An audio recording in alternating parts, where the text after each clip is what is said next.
have fought and fallen times beyond counting.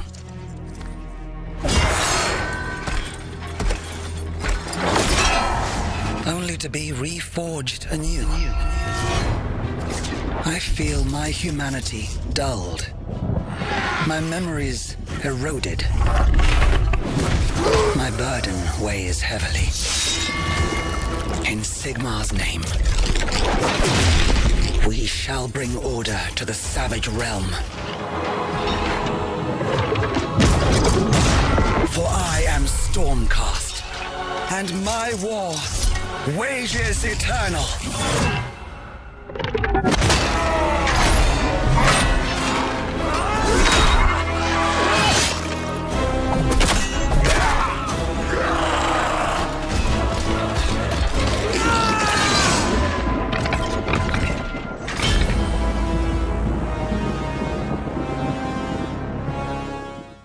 Hello and welcome everyone, Larhart here, and today I've got some awesome preview gameplay footage to share with you guys from the upcoming strategy game Warhammer Age of Sigmar Realms of Ruin.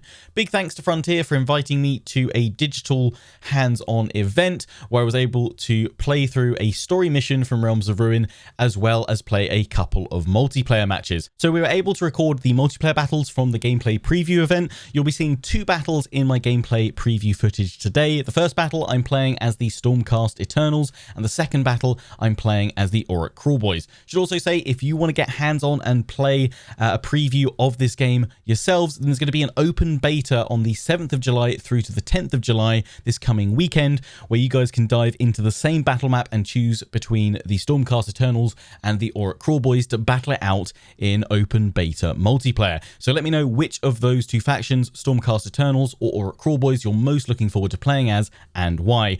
And feel free, as you continue to watch through this video, to let me know what your favorite unit is that you've seen so far. The models look absolutely glorious. So while we weren't allowed to record the campaign story mission that we played as part of the preview, I can show you guys a little intro cinematic from the mission that we played. Should give you a nice little kind of sneak peek at some of the story that you'll be experiencing in Age of Sigmar Realms of Ruin. But before we dive into that little cinematic, I just want to share a little bit about the game. So Warhammer Age of Sigmar Realms of Ruin is a real-time strategy game set in Games Workshop's expansive Age of Sigmar universe. Should also mention it's going to be released on PC, PlayStation 5 and Xbox Series X and S. Now some of you might be thinking, well, how well does the control scheme translate to the consoles from PC? They're utilizing direct step technology, which features a new RTS interface that allows you to quickly input commands in the heat of battle using the analog sticks with a few simple button presses, so that you'll be able to quickly cycle through your squads, issue orders and engage enemies.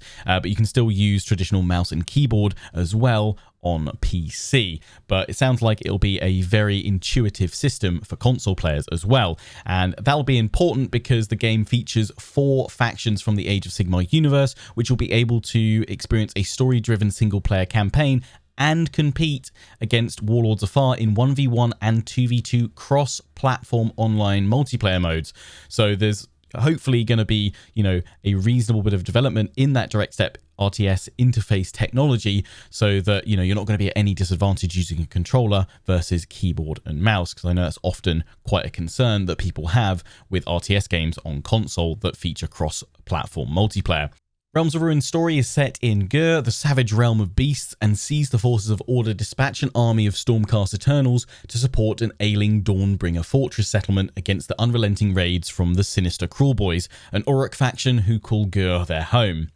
When the Stormcast detachment's leader Sigmar learns about a source of arcane power that can protect them against the Kruleboyz, they venture into the swamplands at great risk to obtain it, beginning the game's twisted tale of desperate survival. The game's story is inspired by the Dawnbringer Crusades from the tabletop game's most recent edition and is co-written with Black Library author Gavin Thorpe. So let's take a look at that cinematic intro.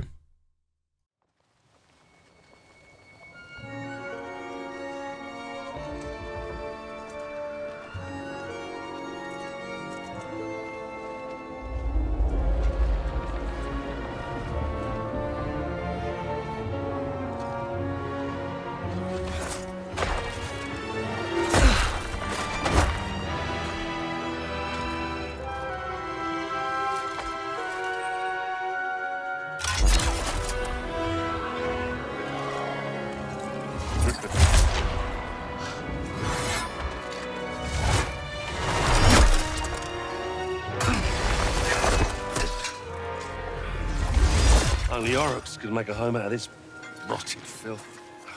Wax it. The magic of wilds and beasts grows stronger. Had I divined the power earlier, perhaps I would not have found the mire grown so deep.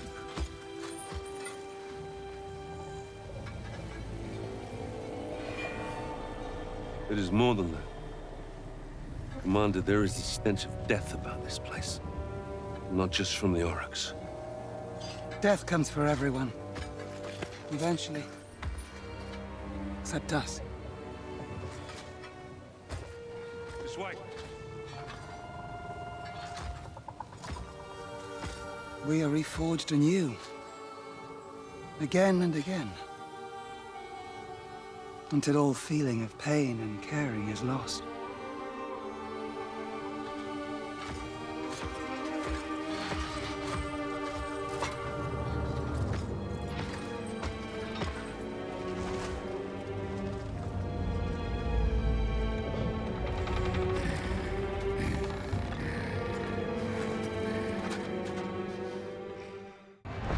So here we go into our first battle. I'm playing as the Stormcast Eternals, and I'm playing against another human player. We were randomly matched up against other attendees of the preview event, so it's not going to be super competitive or anything like that, but I'm playing against a human opponent.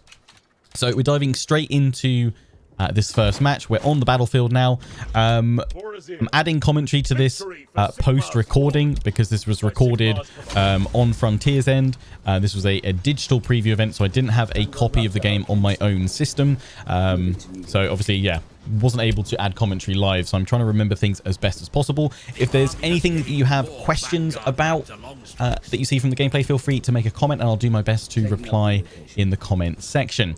So I'm setting out my units from the start and I'm recruiting more units from my little barracks there. I've just captured this arcane conduit, which allows me to generate control over the map, which in turn enables me to generate command, which is the blue flag indicator on the top left panel of the screen. To the right of that, the orange and red stone is a realm stone icon, and you generate realm stone from building on the arcane conduits. So you'll actually notice that when you take control of an arcane conduit, when you capture one, you can see there is a an outline expanding out from it. So you need to wait once you capture one to claim the maximum amount of territory from that specific arcane conduit. Not only does that help you generate command through total control of the map, or rather increase control of the map based on the amount that you control through your arcane conduits, but also it means it'll take slightly longer for the enemy to capture your arcane conduit points, because they'll have to shrink in that whole territory. At least that's what I observed in the open beta. Hopefully that is correct, but that was the impression I very much got. Again, top left of the screen, right next to that, you've got your population cap. That increases as you expand your muster point, your little barracks there. So you can see the initial squads I'm getting out are the Liberators. Very quickly, to kind of go through the full roster for the Stormcast Eternals, they've got access to Liberators, Vanguard Hunters, Vanguard Raptors with Hurricane Crossbows, Vanguard Raptors with Long Strike Crossbows, Celestial Prosecutors, Celestial Ballista, Evocators, Annihilators, Stormdrake Guard, a Lord Celestant, and a Knight Vexilor, which is the kind of hero unit that I'm engaging with in this battle. You start off with one. There is kind of a pyramid system of the different types of unit. You've got assault units, which are shown and designated with a sword icon. You've got shield units, or I think they're called shield units, or defensive units, shown by the shield icon, which the Liberators are. And then you've also got missile units, which are shown via the kind of bow and arrow symbol. Essentially, the defenders, the shielded units, are best at countering missile units. The missile units are best at countering assault units, and the assault units are best at countering shielded defender units. And then heroes are essentially, they don't specifically trump any one of those other types, but obviously they're a lot more powerful, they're a lot more versatile, a lot more flexible to use in different scenarios. And obviously they have various powers as well. My Knight Vexilor here, his ability was to use his banner, which does damage, but also heals nearby units. You'll see at points I was zooming in a fair bit. I was kind of thinking of just getting some screenshots and thumbnails, but also just zooming in to ogle the beautiful models in this game. I mean, it doesn't help that I've got a certain thing for shiny armors, but you know, gold-plated Stormcast Eternals is just hubba. So yeah, Banner of the Reforged is the Night Vexlor's ability. And as you can see, it costs Realm Stone to cast, which again you generate from your Arcane Conduits. On your Arcane Conduits, you can build various different outposts on them. Most of the time, I was going for the resource generating outpost to get more Realm Stone, because you need that for technology increases, recruiting more units, and for using abilities.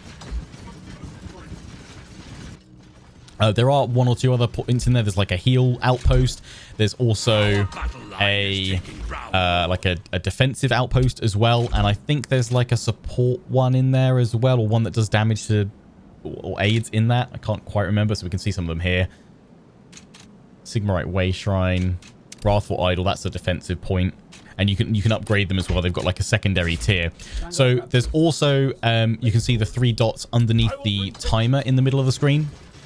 Those designate the 3 capture points, the 3 victory points on the map. And you start off with 750 points. And as you capture the victory points, you tick down your enemy's score. Fairly straightforward if you've played, you know, the likes of Dawn of War or Company of Heroes. Most strategy games tend to have kind of, yeah, a victory point mode. Just zooming in to check out those animations as we face the Kruleboyz there.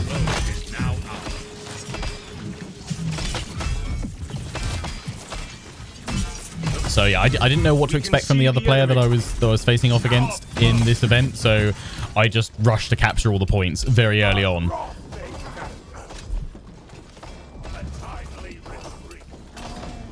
So using my Liberators and my Knight here, but we're actually taking some pretty significant damage from the Kruleboyz there. So I retreated them. Again, kind of like a very similar mechanic to the retreat that you see in Company of Heroes and Dawn of War. So they just pull back. You can't give them orders, but they'll rush back to the muster point. So I'm now getting some prosecutors, which are absolutely insane and awesome. All the units, I'm going to probably be saying that a lot every time I get a unit out. They're just insane. So I was trying to destroy the outpost that the ORRUK Kruleboyz had built on that outpost, so I could get full control of the center of the map as well. My Liberators, I was leaving them here to see if I could knock out the Gut Rippers. So as you can see, even though the missile troops don't kind of have a advantage over my defender, my shielded units, they can still obviously do damage. We are pushing forward. Changing position. I am ready.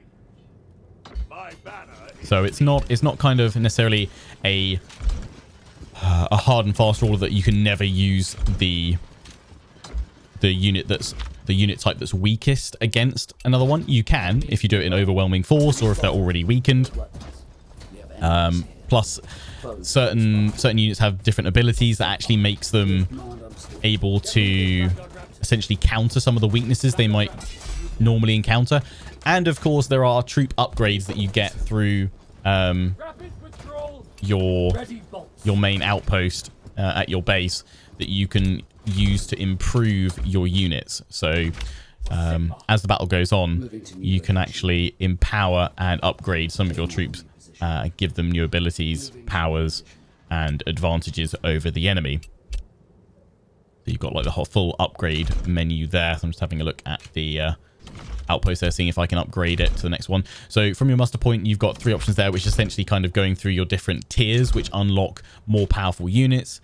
I was taking a look at the Storm Drake there. Storm Drake Guard looks absolutely insane. I was like, I'm going to get that straight away because I've just upgraded the muster point to tier 3 as well. I was rushing towards that very early on in these battles. And I've now got the prosecutors, which you can have flying or you can tell them to land. They've got 2 abilities, Heralds of Righteousness and Celestial Barrage. Celestial Barrage is really cool, which I think you're probably about to see in a minute. They're going to throw their hammers at all those missile troops. They are obviously technically weak against the archers, but what I was hoping is that these guys are tier 2 and the Man-Skewer Bolt Boys are tier 1, so that they'd have a bit of an advantage. But as you can see, they are taking some pretty hefty damage. So I was like, I'm going to get them out of there. And unfortunately, they did manage to get them before I could defeat them there. Just trying to pull them back from this point. It looks like my knight's locked in there. But the enemy hasn't contested me over any of the victory points. I've kept them busy, kept them distracted, so I've barely lost any points, and I've now got my Stormdrake Guard coming into battle. Again, while it's an assault unit, it's a very powerful tier 3 assault unit, and it's got Draconic Onslaught as well as Draconic Fireball. Should also say that Fireball ability changes if you land the Stormdrake Guard. Instead of it being, the Fireball is kind of like a comet shot, whereas if you land them, you get a cone fire breath ability, which is really cool. So here's the Fireball. Bada bing, bada boom. And then the Draconic Onslaught is like a rush smash land ability, which disrupts and knockbacks your opponent, and they go and use their lance ability. So you can see, yeah, it's now Draconic Flame Stream is the ability there. They're just slapping it with their crossbows. By this point, I was like, I can just sit back, relax, and let the Stormdrake Guard win the day. But the models and the combat animations all look so good, so shiny. I wasn't able to check out what the graphics settings were, but it looked really good. What they had it set to, I would imagine they probably weren't on their absolute maximum, but they were pretty high. Oh, that's nice. That's the flame stream. And that's going to be enough to finish them off.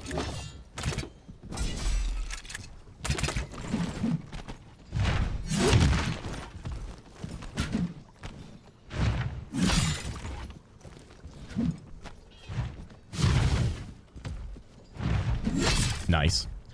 And that's going to be the victory in a moment. Last few points ticking down. Enemy can't rush and counter at this point. So we've got ourselves a GG. We have secured Sigmar's great victory. So we're now on to the second battle I'm going to show you guys from the preview gameplay today. I'm now playing as the ORRUK Kruleboyz. Quickly rushing through their roster, they've got access to Gut Rippers, Man-Skewer Bolt Boys, the Hobgrot Slitters, the Beast Skewer Killbow, the Brecker Boss on Maya Brute Troggoth, the Marsh Crawler Sloggoth, the Merknob, the Swamp Caller Shaman, a Killer Boss, and a Killer Boss on a Great Gnashtooth. So you can actually put your Killer Boss, your starting hero for the Kruleboyz, onto a mount, which is really cool, and upgrade them. Yeah, just going through their various units there, and you can see the various abilities that they have.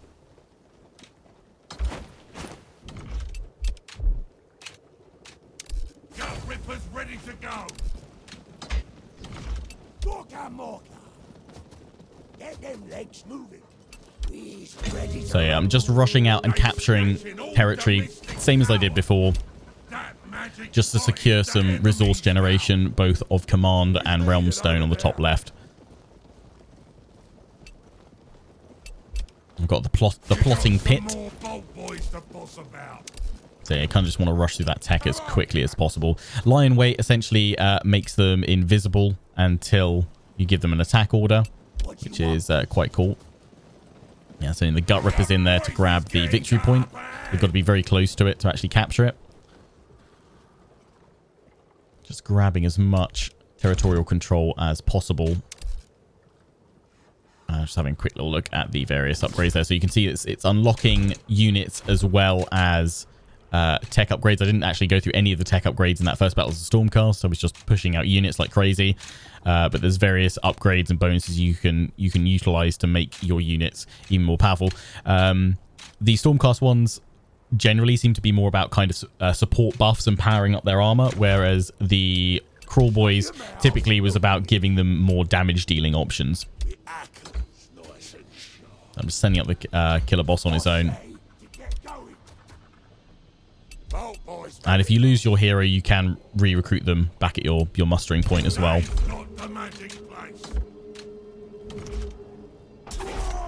So I'm now building a grot mine to generate me some realm stone. And we've got some Vanguard Raptors with hurricane crossbows there. And using all part of the plan, which buffs up my troops, increases their attack and their damage.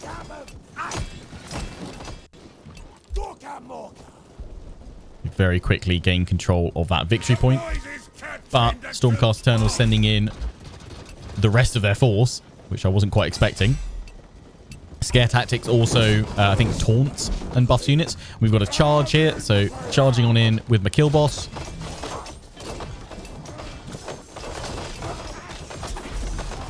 Meanwhile, thinking I should probably get some more troops out. Get as many as I can. And send over these guys to try and support. Although they're probably going to get over there a bit too late. By the time I come back here, I've lost my units. But we've done some decent damage. I'm now using Hacker Swing, which does a big sweeping shot around. Powering up the killer boss. But it's not going to be enough when he's surrounded by so many Stormcast Eternals. As well as the Knight Vexillor. Vexillor.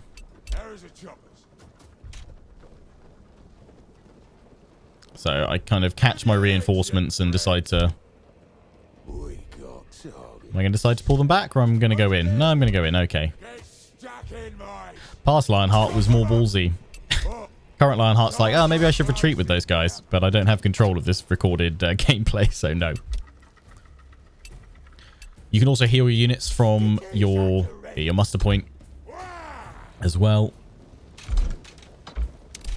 So if you've got wounded troops, you can do that. They don't automatically heal. I think if you build the healing upgrade for the outpost, then I don't actually know if that is...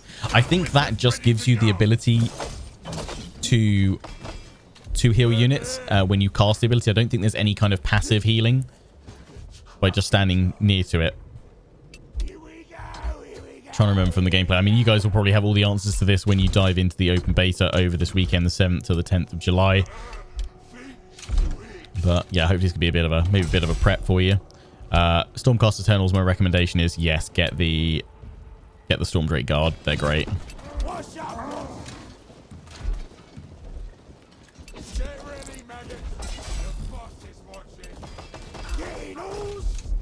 Early Liberator spam is strong. With the Kruleboyz, spam everything. The Troggoth is great fun to use, which I'm pretty sure I recruit in this battle, so you'll get to see that in action. He's a strong boy.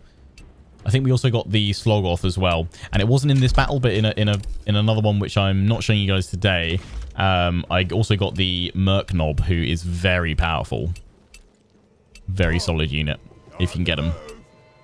But yeah, early game. Capture as much of the map as possible so that even if you're not worried about producing a lot of troops to overpower your enemy, you can at least keep them busy, but kind of scattering around them around the map, capturing as much territory and kind of counter capturing as well. And then you may well find that you can send a force to ambush a chunk of their forces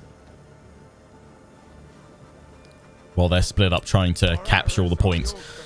So I've managed to capture 2 of the victory points here. I'm actually behind at the moment, though, on victory points. It's 629 to my opponent, 674. But now that I've got 2 points to their 1, I do have now the control of the majority of the points, so their score is ticking down.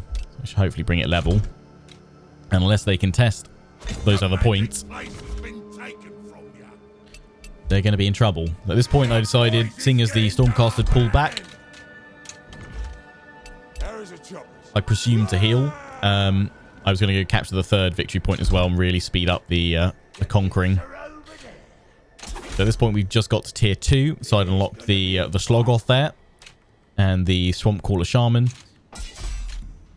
So I go for the Slogoth there. Just checking over my units as well, and I was thinking of getting some Hobgrot Slitters. My Assault Troop. I was thinking of getting them to counter some of the tougher Stormcast troops. Well, they're mainly going for missile and assault units. My killer boss is in a little bit of trouble, but we can use his abilities to knock them all back. They've not sent enough to break us. There's a lot of good buffs that the Kruleboyz have for supporting their troops. Meanwhile, these guys have pushed up on enemy outposts, so I'm going to try and destroy the outpost so I can then get the capture point. Just increase my resource generation. Well, here's the Slogoth. Absolutely mad creature. Do you want splatting?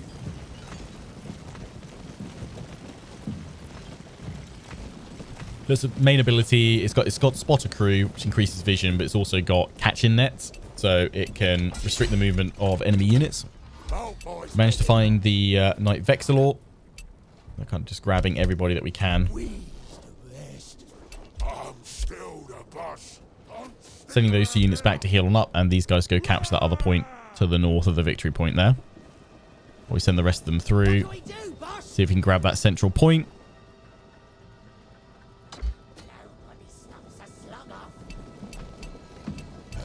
I don't think they've announced what the other 2 factions are going to be in this game, because it said that little descriptor that I had from my my game brief is that there's going to be 4 factions in this game eventually, which is pretty cool.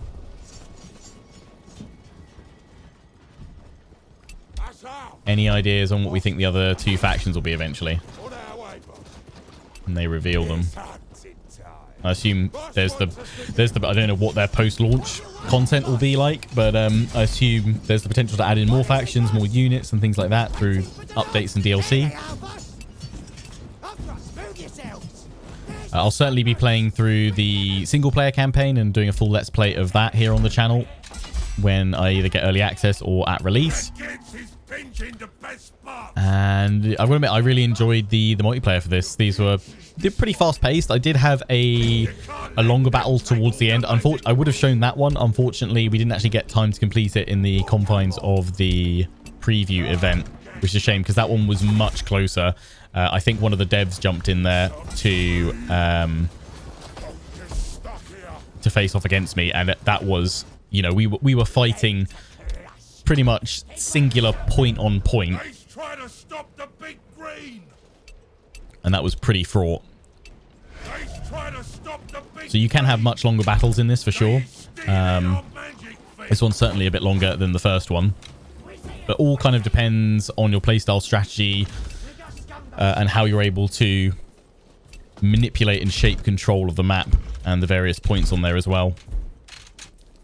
So now I've unlocked tier 3, both of units and technology. So I've decided to upgrade my my killer boss with a mount. I'm about to send these guys in here. They've captured a victory point back again. I'm just waiting for everybody to kind of heal up as much as possible.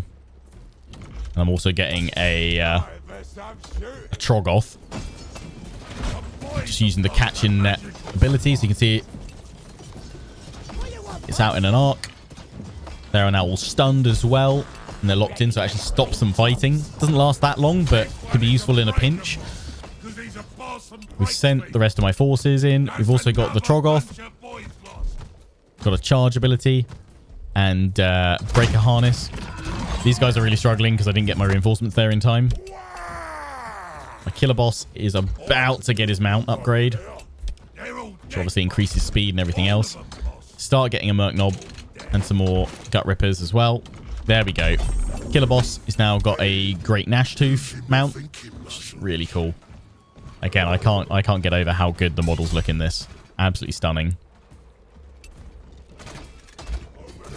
So I'm bringing him in now as well. Thankfully, my reinforcements kind of got there just in time. The Sloggoth is actually still going somehow. And we're managing to slowly but surely overpower the enemy. At this point with the Troggoth, I feel like trying to flank on around this little rocky outcrop. There's a breaker boss on the Troggoth there. He's marching on up. Send these guys into the night. Finish him off. That's it. And he's down. Nice. Merknob is the best knob, boss. Merknob is the best knob. Right, I'm going to go for a charge through here. Nice. The magic place has been taken from you. And that does a load. That does damage to the Troggoth, but also does a load of knockback to any units around him. So actually get the Merknob out, but I don't think I actually got to utilize the Merknob before we claim victory here. Never know. So he's got the breath of Maya Drake, so he does a fire breath attack, which is really cool. I'm the boss of the breakers. We's on the move.